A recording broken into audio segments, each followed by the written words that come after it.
Diamond টাকাসের পর মাহেদী Talal দল বদলের বাজারে ইস্টবেঙ্গল এখন শিরোনামে।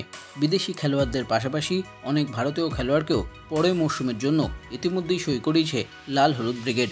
আর এবার আগামী মরশুমের জন্য অধিনায়ক নির্বাচন হয়ে গেল গতকাল কার্যকরী সমিতি নির্বাচনের পর অনুষ্ঠিত হওয়া সভায়।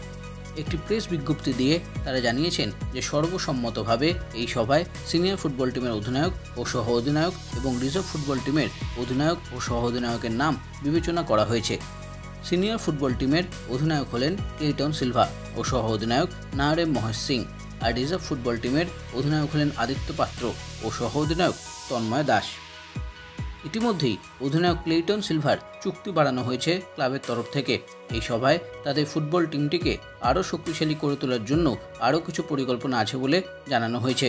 শুধু ফুটবল নয়, ক্রিকেট, হকি ও অ্যাথলেটিক্সও আরও শক্তিশালী করার লক্ষ্যে যে আরও পরিকল্পনা আছে তাই জানিয়েছেন ক্লাব কর্তৃপক্ষরা।